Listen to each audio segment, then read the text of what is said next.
Retirement Railroad 2.0. I'm Steve, and today is Workbench Wednesday, episode 10.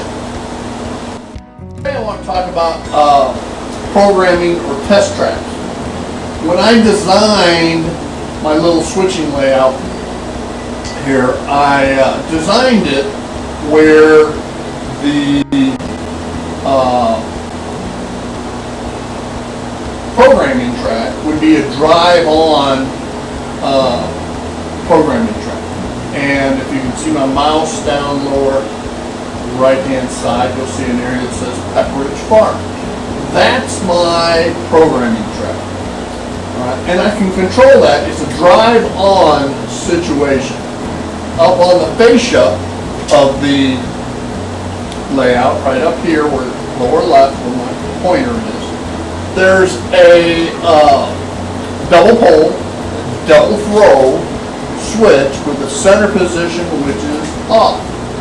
When the switch is thrown up, right, it is on normal DCC, and I can utilize that track and drive an engine back and forth on it.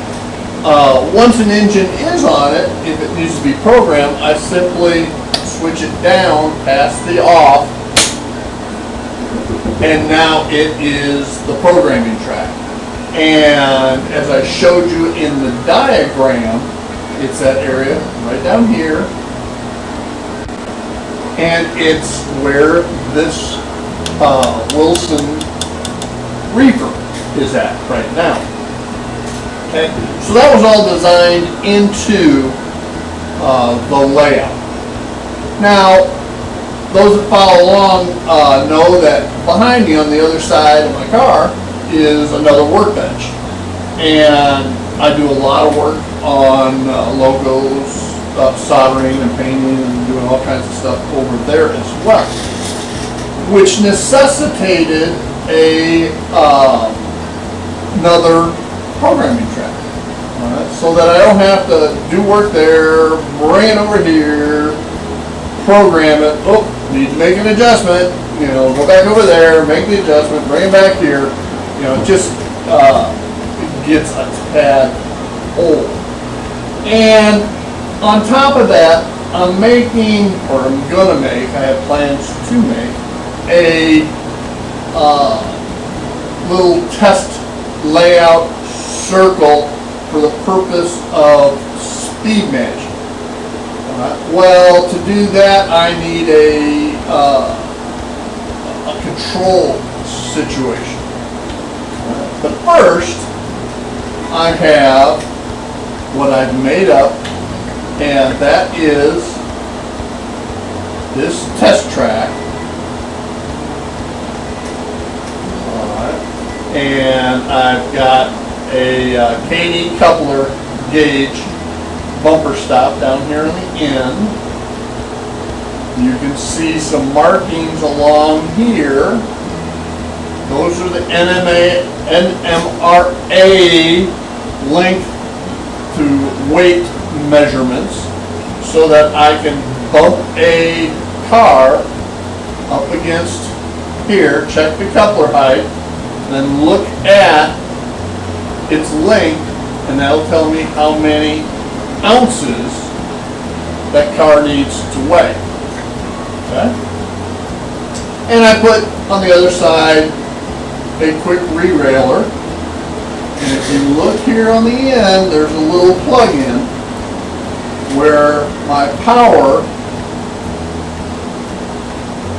can simply plug right in to there. Okay? So this is the little test track that I can utilize on the other workbench. Now that said and done, I would also need a computer hookup so that I can utilize JMRI and some type of control box. Well, I just happen to make one of those control boxes, and I probably made it a little more complicated than what would actually be needed by most people. But as you can see, it's got ports right here.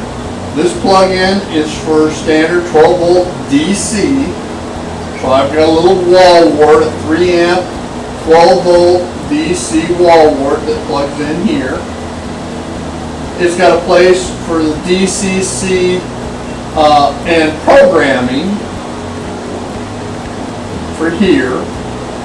And if I utilize it on this desktop right in front of me, alright, I can switch back and forth from programming and DCC because this plugs into a jack to that programming track that I just showed you.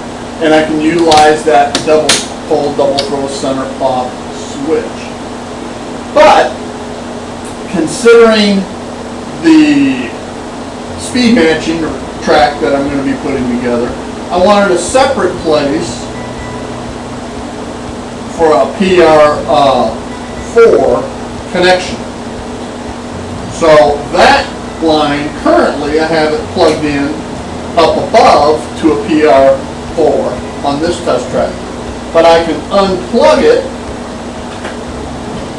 and I have a PR4 mounted on top and I can plug it in.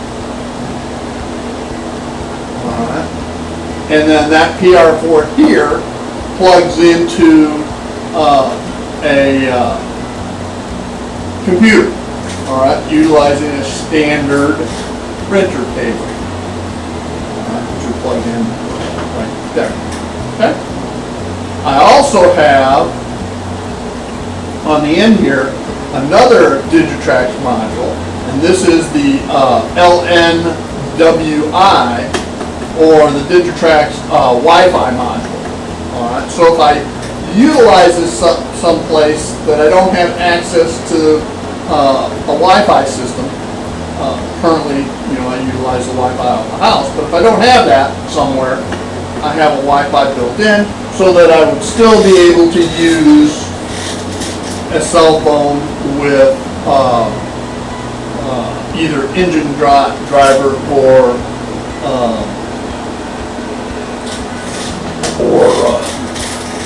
another type of throttle software.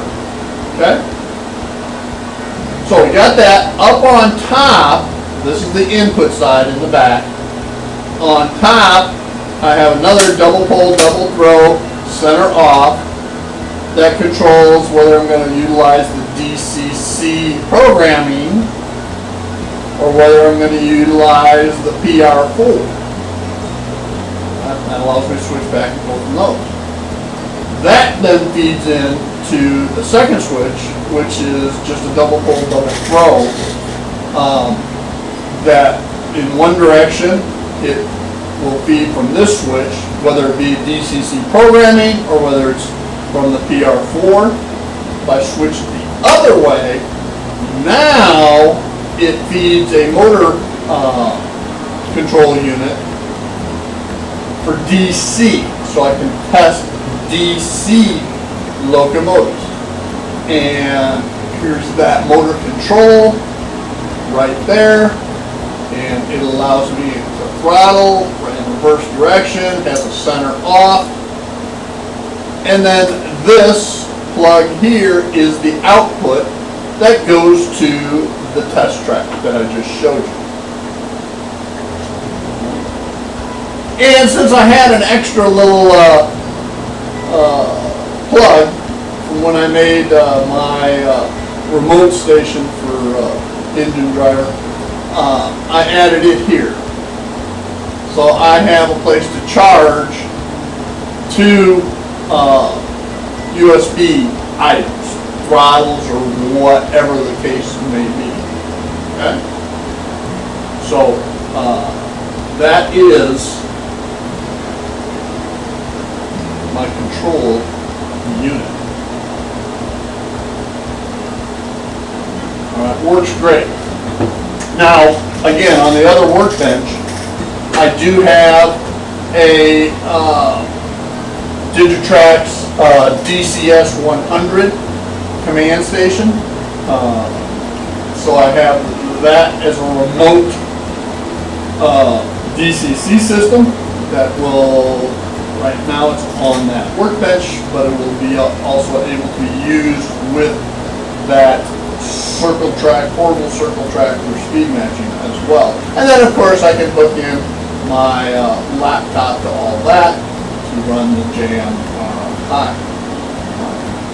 So with that, I hope that was a nice little tidbit for you.